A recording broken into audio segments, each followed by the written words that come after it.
In 1840, a crime was committed that had the whole world talking.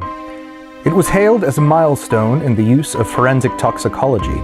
It would also be used as a model in the new science of criminology right into the 20th century. An upper-class Parisian woman was convicted of murdering her husband, a provincial who owned an estate in the Limousin region of France. Her weapon? Arsenic. Her motive? Some would say her husband's bankruptcy and deceit. Others, a delusional psychopathy. The Italian criminologist Cesare Lombroso in 1893 even used her as an example of what he called the inborn female criminal. But some claimed that in convicting her, two crimes had been committed, because the woman, Marie Lafarge, just might have been innocent. 2 years after the completion of the trial, the Edinburgh Review had this to say about the case. To one who will carefully scan the events of this singular drama, there is offered much that should be the subject of very earnest and anxious inquiry. Problems, indeed, upon the solution of which depend the security and happiness of society. The more narrowly we investigate each fearful step in this appalling proceeding, the more profound will be our astonishment and alarm. And it's what we find in this episode on the dark side of Totally Awesome History.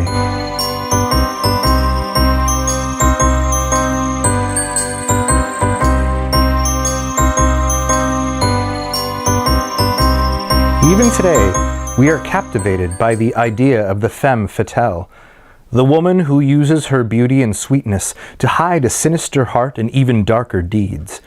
The Victorians of the 19th century were no different. The early 19th century was also a time of romanticism, of great passions and ideals that often favored sensationalism over reason and imagination over reality.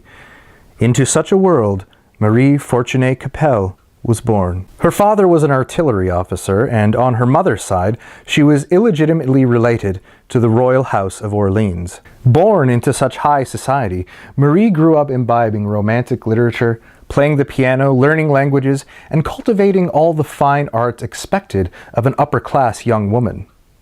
Later, some would see in her a dreamer whose flights of fancy bordered on the pathological, while others would see in her the ideal of the romantic damsel. Sadly for Marie, by the time her late teens rolled around, both of her parents had died, and her position in society was notably weakened. On top of it, she was said to not be all that attractive and courted the attention of few suitable suitors. As she moved into her early 20s, she was already running the risk of becoming an old maid. In those days, 25 was considered over the hill in terms of a marriageable age for women. When she was 24, after a few unsuitable proposals fizzled out, Marie's uncle employed the services of a marriage broker. In an act of misrepresentation that would make even the worst online dating site blush, came Charles Lafarge. He claimed to be a wealthy ironworker with a factory, land, and a chateau in the south of France, at a place called Le Glandier. After their first meeting, Marie was not impressed with him. He was ugly, boring, and utterly commonplace. But he laid it on thick, saying afterwards that he was smitten with Marie and showed her an idyllic painting of Le Glandier. He portrayed himself in the possible life she could have with him in such glowing terms that she relented, even overlooking the fact that he was already a widower. Little did she know that he was already bankrupt and in truth only wanted to marry her for her family's financial connections, and that he had pulled a similar con on his first wife.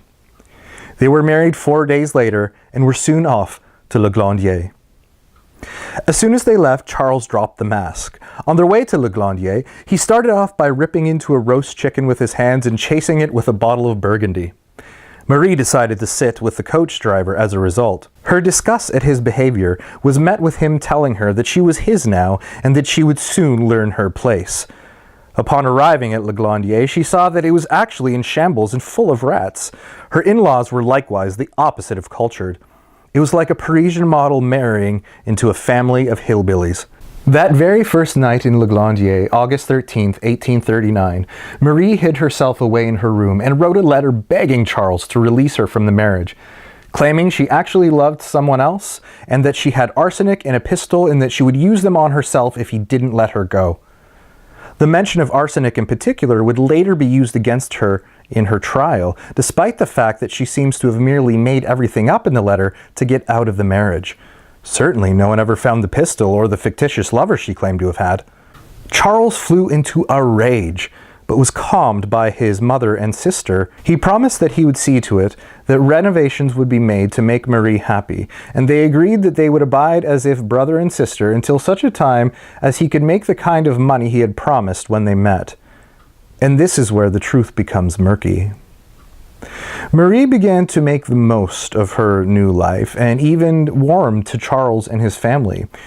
Whenever she would visit the factory, she was always kind to the workers, and they seemed to like her as well. She even began small renovations around Le Glandier. Letters exchanged between Marie and Charles when he was away hinted that things were going well between them indeed, though the mother Lafarge insisted on reading all of them, an indication of growing rift between the two women. Marie and Charles also made wills that left everything they owned to each other. Unbeknownst to Marie, however, Charles had a second, secret will made that left everything to his mother. And as for Marie's will to Charles, the mother Lafarge stole it from Marie's room and had it altered by her own attorney so that it was ironclad and assured that everything, including the few trinkets Marie had promised to her sisters, would go to Charles. When Marie discovered this, she confronted the mother Lafarge, and the older woman made no attempt to deny it. Instead, she insisted that when Marie gave birth to an heir, the wills would be obsolete anyway. She added that, from the look of her, Marie would be with child quite soon. Marie was delighted at the prospect and seemed to take it as a given, despite supposedly only maintaining platonic relations with Charles. The veneer of tranquility at Le Glandier soon began to wear thin, however. Charles took on a new manager for the factory with a suspicious lack of experience, Monsieur Denis. Marie immediately took a strong dislike to him, but the mother Lafarge took him into her confidence and gave him the run of the house. Charles eventually confessed some of the true state of his financial affairs to Marie, though in truth he was already reduced to forging notes. He asked her to write to her relatives and friends to help him secure a patent for a new method of smelting iron he had invented, as well as to introduce him to investors. She did this at once. It was around 4 months after the wedding at this point, and Charles went to Paris to secure some funding. Marie sent him letters saying how much she missed him. She also sent 6 small cakes that were made by his mother and urged him to eat them at a specific time when she would eat some as well. She also asked him to invite her sister, Antonine, to partake in the occasion. Curiously, when Charles received the cake box, there was only one inside. He was unable to eat the cake at the specified time, but he did have some eventually. And it was within hours of that the sickness that claimed his life began. He soon returned home, having raised only some of the money he had hoped, 25,000 francs. He had these in 2 bags, which were deposited in his office, but his illness only grew worse. At this point, it's important to remember some facts about arsenic in order to understand what a victim of arsenic poisoning goes through, as well as the depravity of character an arsenic poisoner must by necessity possess. Arsenic is tasteless, odorless, the body does not excrete it, and at that time it was cheaply and readily available. When digested, the symptoms vary from person to person. Hypersalivation, abdominal pain, vomiting, diarrhea, dehydration, and jaundice can all come from arsenic poisoning. It also mimicked natural illnesses such as cholera, dysentery, and gastric fever. Arsenic, as a means of intentional poisoning, may be classified further into acute and subacute. Acute poisoning is when it is administered in lethal doses all at once. It takes on average 2 to 3 days to kill, which are days full of misery. Subacute, on the other hand, is when someone administers the poison over time, allowing it to build up in the system. Apart from the symptoms already mentioned, it can induce weeks, even months of muscle pain, numbness in the hands and feet, urine retention, outbreaks of sores, scabs, and blisters, among other things. It typically ends in paralysis, coma, and death. Both are brutal ways to die and kill, but subacute poisoning requires a certain level of ruthlessness that borders, nay, crosses, into the psychopathic. When it was discovered as the culprit of death in murder cases, it's one of the reasons why it always came as a shock when it was a loved one who had done the poisoning. In the 19th century, the French called arsenic the inheritor's powder. Such was the horrific nature of its use in dispatching moneyed relatives who stuck around too long for some. Between 1750 and 1914, arsenic was involved in 237 criminal cases that came before the English courts, and those were the ones where doctors and the authorities had the wherewithal to even suspect foul play. It wasn't until James Marsh, a British chemist, developed a reliable test that would be used with certain modifications until the 1970s for accurately detecting arsenic. Before the Marsh test, tests were hardly conclusive, and coroners were just as likely to pronounce someone dead by natural causes. But the new Marsh test had to be conducted properly to work. But back to Charles. As he grew worse, he took to his bed. A doctor was called, and he initially thought that it was merely the result of fatigue and worry. The doctor also advised Marie on a particular method of killing the rats that infested Le Glandier that involved arsenic. She said she had tried already and failed, having procured some arsenic on December 12, 1839. On his advice, however, she ordered more and asked Monsieur Denis to bring it to her the next time he went to Brive. On January 10, 1840, he did so, giving her a parcel that allegedly contained 64 grams of arsenic. Marie then instructed a manservant, Alfred, to mix the arsenic into the recommended concoction for the rats. A clerk in the house by the name of Magneau also began asking Marie to sign papers whose contents she knew nothing of, but which he insisted were necessary for the survival of the factory. What's more, the family, Charles's mother and sister, Monsieur Denis, and a woman named Anne Lebrun began to band together against Marie. Charles's mother, at least, was trying to turn him against her. He told her as much. Marie also learned that Monsieur Denis, Magneau, and Monsieur Bouffier, Charles's brother-in-law, were spreading rumors against her in the neighborhood. Anne Lebrun would later claim that she had seen Marie mix some white powder into Charles's drinks and or broth, which she believed was arsenic. Of course, since Marie had been placed in charge of administering Charles's medicine, she didn't try to hide that she sometimes mixed it with marshmallow, powdered gum, linseed, or sometimes orange blossom sugar to get him to drink it. New doctors were called in, but to no effect. The family pushed Marie away even further, barely allowing her near Charles. By this time, whenever she entered the room, he too looked at her with a look of terror and regret. The mother having by now told Charles outright that Marie had been poisoning him. Charles Lafarge died on January 16, 1840, but Marie's troubles had only just begun.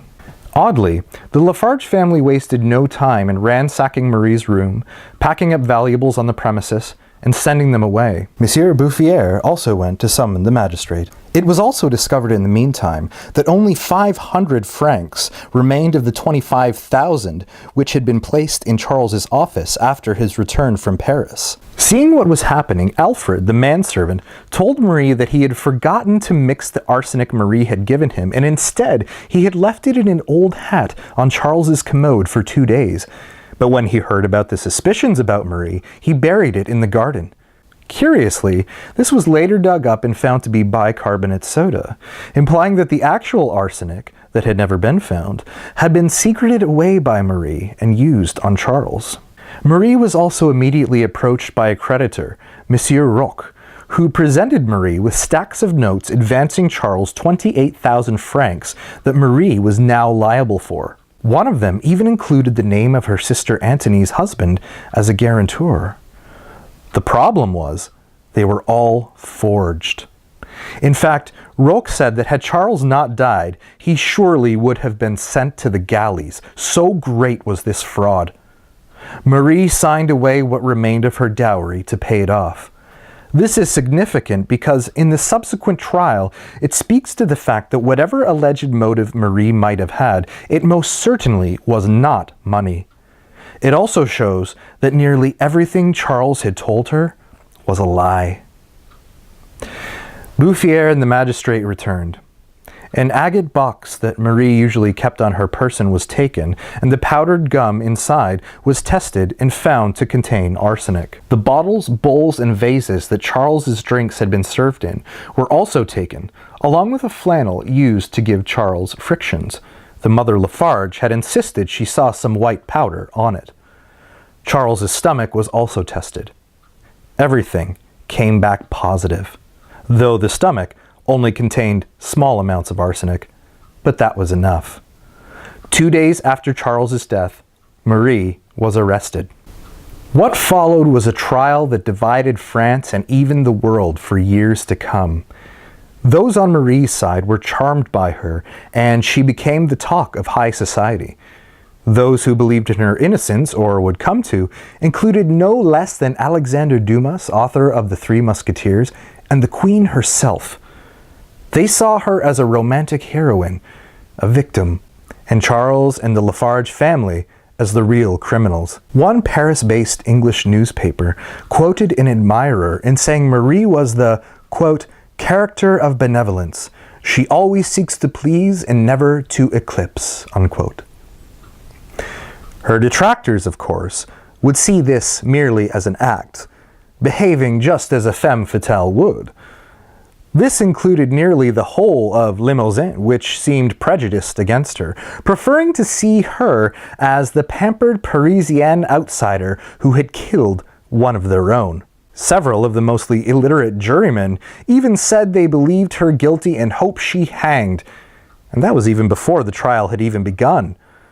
Throughout the trial, Marie would be treated harshly by judge, jury, and attorney general as if there was no doubt to her guilt. An English doctor, who had followed the case, stated it thusly: "The French would do well to alter a code which allows so much unfairness and cruelty, and substitute the equitable, considerate, and generous principles of our criminal jurisprudence, which forbid such systematic persecution. Madame Lafarge has been compelled to submit daily to the repeated browbeating of the Advocate General, the jurors, and the judge. Really, a French trial may not be inaptly compared to a French fox hunt or a Spanish bull bait, in which the animals pursued, or rather worried, are allowed no chance of escape." Despite remarkable evidence pointing in other directions, the trial ultimately came down to the question of the presence of arsenic in Charles's body. Nothing else seemed to matter to the judge, jury, or attorney general. It's for this reason that in terms of the history of criminal forensics, this case became a milestone. It was the first major case where forensic toxicology and the Marsh test was used to decide guilt or innocence. Marie's lawyer wrote to the most prominent chemist of the day, Mathieu Orfila. Orfila was considered the ultimate authority on toxicology. He literally wrote the book on it until that point. In 1821, he had published A General System of Toxicology, a 1,300-page work that documented all known material, vegetable, and animal poisons. Orfila said that the local doctors had conducted their initial testing using old methods from the 17th century, and therefore their results were not to be trusted. What they needed to do was conduct the Marsh test. The judge then ordered that new tests be done using the Marsh test. Charles's body was exhumed, what was left of it. It was so badly decomposed that officials stopped using lifting equipment and resorted to a large spoon to get what was needed. And the odors of decay were said to be unbelievable. But this time, no arsenic was found.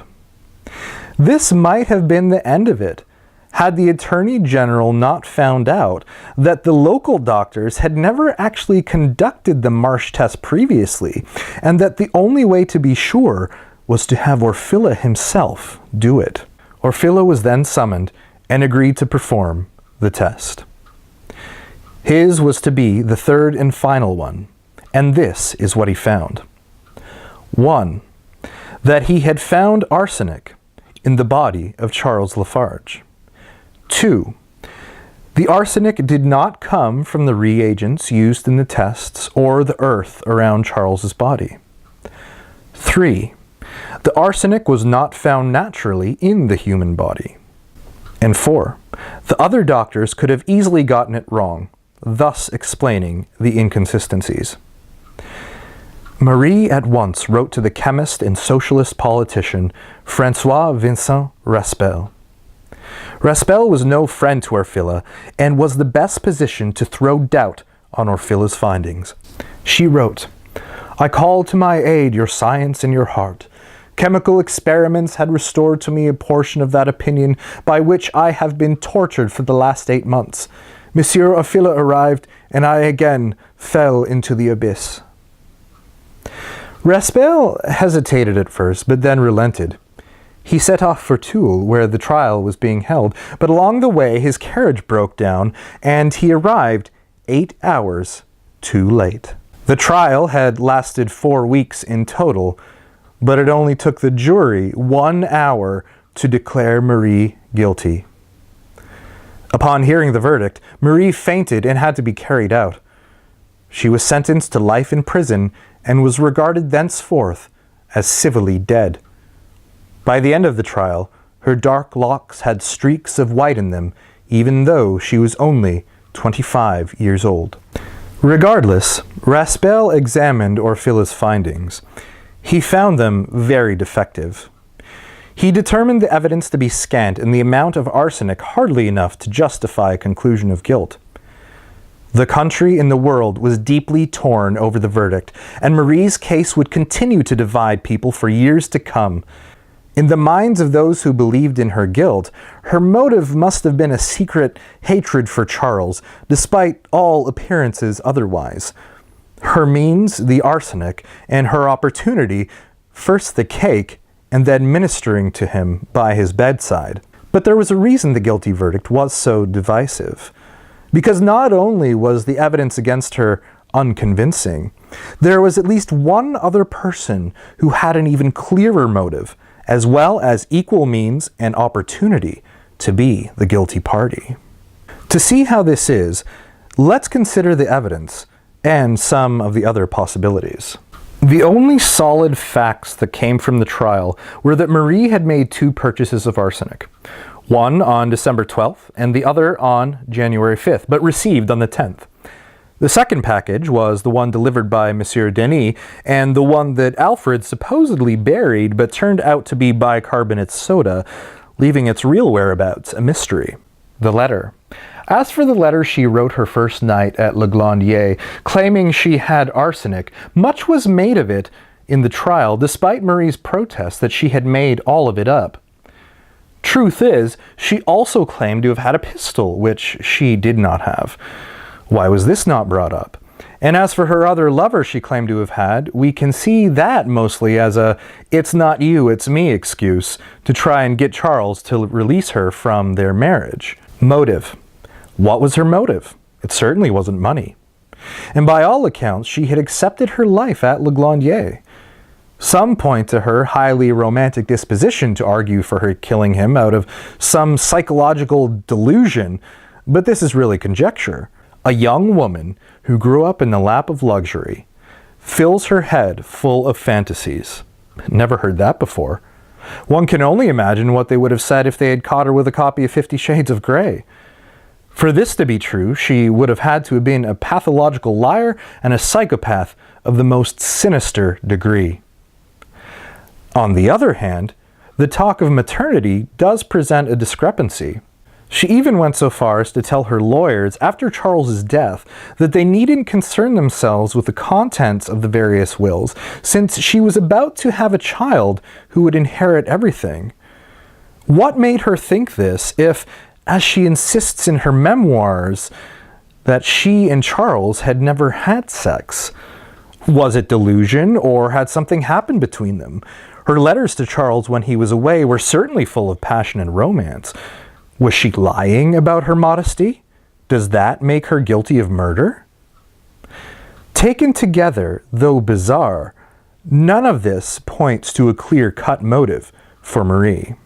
The servants and the employees of the forge. The servants and the employees of the forge all held Marie in high esteem and considered her to be kind and gracious. They at least remained unconvinced of her guilt. This doesn't square with the prosecution's image of a spoiled, angry young girl with murder in her heart. Unless she was faking the whole time, it corroborates her account that she had accepted her fate at Le Glandier and had even begun to make the most of it, thus removing another potential motive. The diamonds. There was a separate affair that some have used to argue against Marie's character. She had been found with some diamonds that had gone missing years earlier that had belonged to one of her teenage friends. But it was never conclusively proven that she had stolen them.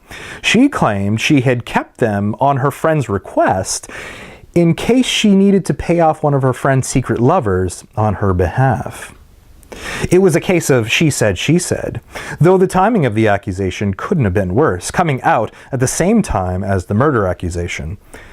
Even if Marie had stolen the diamonds, being a thief and being a murderer are two separate things. The cake or cakes that initially made Charles ill. Marie could not cook. In fact, she lacked the most basic domestic skills, being raised in high society as she was. It was Charles's mother, in fact, who had made the cakes. Marie had placed the string and seals on the box in the presence of the mother Lafarge and Lebrun. It was then taken by Marie's servant Clementine and given to another servant to put it on a coach bound for Paris. By all estimates, it was still sealed when it had left Le Glandier. But when Charles received it, it had been tampered with. Instead of strings and seals, it had been nailed shut, and there was only one cake inside. Further, if Marie had somehow pulled off a switcheroo out of some malintent, why would she have wanted her sister to partake as well? The agate box with powdered gum. The agate box with powdered gum that Marie kept with her and supposedly contained arsenic was proven not only to be out of Marie's possession on several occasions, but it was ultimately lost. Moreover, Marie handed it and pretty much everything over willingly after Charles's death, and made no effort to scatter or hide the evidence, as it were. These are not the actions of someone who is fearful of getting caught. She also, on several occasions, consumed the supposedly poisoned powdered gum herself, as she believed in its virtues. The arsenic. The only thing the jury seemed to care about. Not how it had got there, but just that it was there. 1. The quantity of arsenic found by Orfila was so small that 2 years later, Monsieur Chevalier, a colleague of Orfila's, was asked in another case whether the amount found in that case was the same as that found in the Lafarge case. He replied, "I cannot reply to a question so put. What was said to be the poison found in the body of Lafarge was imponderable. It was so infinitesimal that it could not fulfill the conditions of a standard comparison when we use the words more or less." 2. Monsieur Raspel was never convinced that Orfila's test had produced accurate results, and he would continue to insist upon Marie's innocence ever after. 3. It also came to light that Charles had been given some medicine by a doctor in Paris that contained some arsenic. 4. That Marie had access to arsenic does not mean she used it to poison Charles. It actually was used to kill rats in those days. Of course, killing rats was also an excuse used by actual arsenic poisoners as well. Nonetheless, this angle proves futile in proving her guilt. 5. Some experts who have looked at the case have even suggested that Charles died not from arsenic poisoning, but acute appendicitis. If this is the case, then at the very least, someone wanted it to look like he had been poisoned. 6. Its presence in Charles's broth and other drinks does not prove it was mixed in by Marie, only by someone, whether to kill Charles or again to make it look like someone did. Anne Lebrun. Anne claimed she had seen Marie mix a white powder in some broth and or drinks. The sources differ as to what. But upon cross-examination, she admitted that she had not actually seen the powder put into the drinks, but that she only saw Marie shake something from a paper into it. Again, what Marie claimed was orange blossom sugar. Anne Lebrun also claimed to have tasted some powder she had found and that it had produced a prickly sensation on her tongue.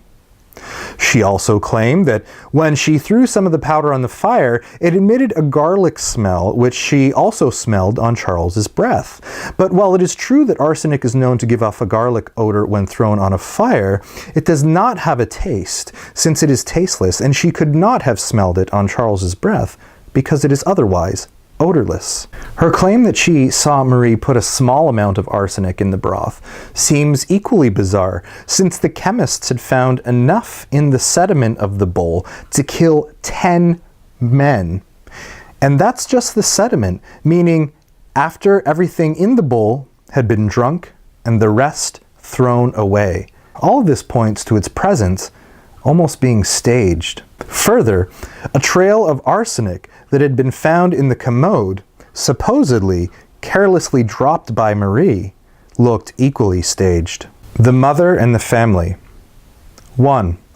A peasant named Bardon claimed that he had found a packet of white powder in a foot warmer belonging to the mother Lafarge. 2. The mother Lafarge proved herself to be duplicitous when she had Marie's will changed without her knowledge, and then immediately after Charles's death had Marie's room ransacked and the house valuables packed up and sent away. 3. Before the trial even ended, the mother Lafarge had put in a claim of 40,000 francs against Marie, even after Marie had given everything she had to pay off Charles's debts. 4. She was the one who told Charles Marie had poisoned him. Why do this? 5.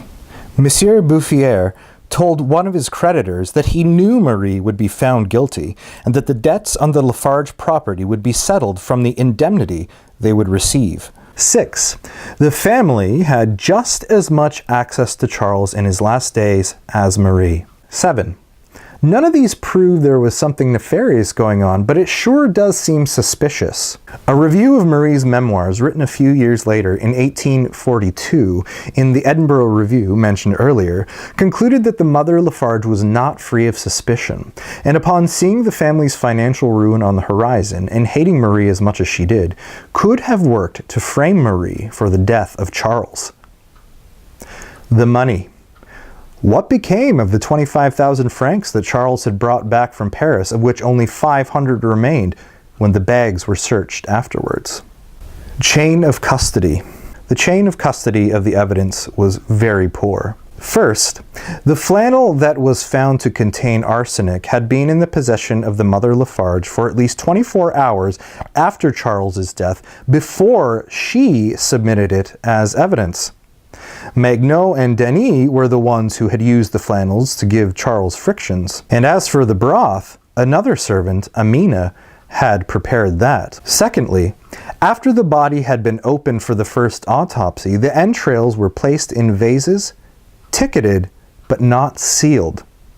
These were then placed on horseback and taken to Brive for testing. It was only then that the stomach, which was found to contain a small amount of arsenic, was tested.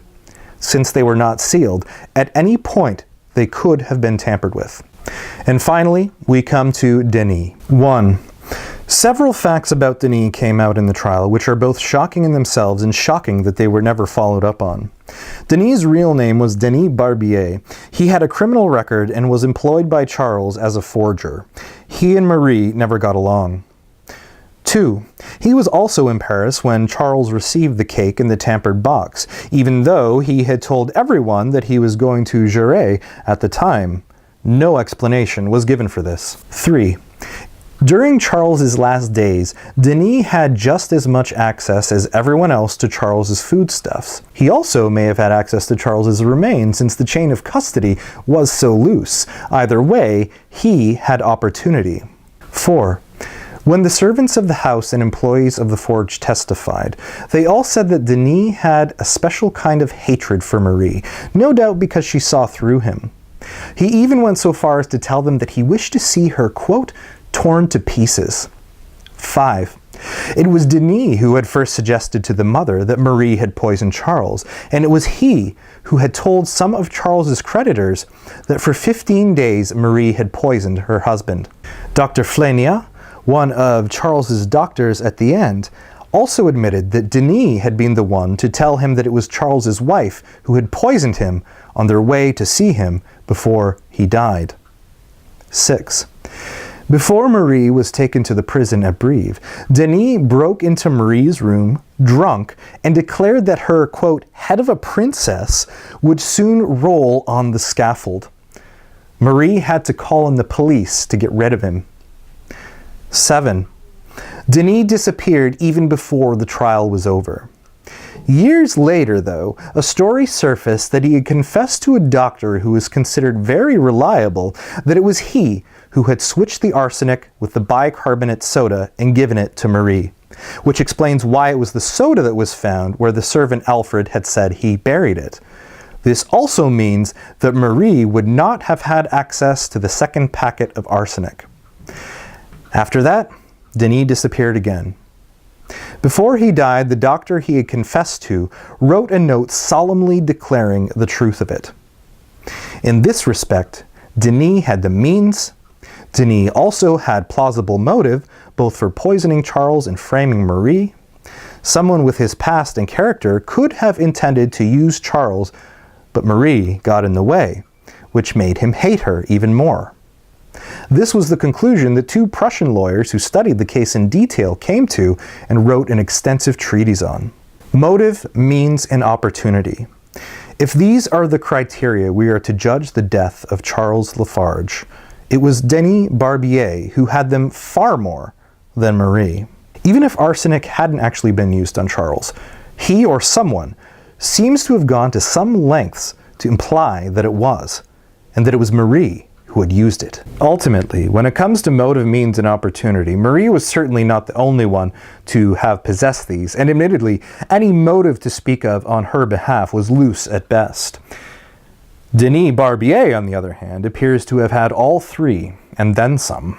And some even suspected the mother, who, upon hearing her son was dying, decided it best to frame Marie and get the family out of the debts Charles would have left behind. Had Marie's trial taken place today, she would no doubt have been acquitted based on lack of evidence. This does not mean that she was innocent, but just that there would definitely have been more than a shadow of a doubt. Even onlookers who believed Charles had been poisoned had similar sentiments. Dr. Martin H. Lynch wrote in the Provincial Medical and Surgical Journal, London, Saturday, October 10th, 1840, that Monsieur Lafarge perished from the effects of arsenic cannot be questioned, but, after having deliberately weighed the arguments for and against conviction, we do not hesitate to say that the evidence advanced against the prisoner is not by any means sufficiently strong to warrant a verdict of guilty. We beg it, however, to be understood in giving this opinion, we do not mean to assert positively that a crime has not been committed by Madame Lafarge. Marie served 12 years of her sentence and wrote her memoirs during this time. She was said to have been a model prisoner. She was released on June 11th, 1852, pardoned but not absolved, and in ill health. She thought perhaps to make her way as a journalist, but in reality, she had become a poor, penniless invalid. Her great supporters had long since moved on as Romanticism faded. Despite this, she would not accept handouts. To her dying day, she maintained her innocence, even under the seal of confession on her deathbed. Marie Fortuné Capel died on September 7th, 1852. She was 36 years old. What do you think? Is this a case of a romantic, if naive young woman, caught up in the machinations of a family that dealt in deception and whose goal was to take full advantage of her? Or was she the monster, lying and deceiving her way through the whole affair, only to be caught in the end? Leave your thoughts in the comments section and be sure to like, share, and subscribe. And if you do feel so inclined, please do consider leaving a tip in the tip jar or becoming a patron on Patreon.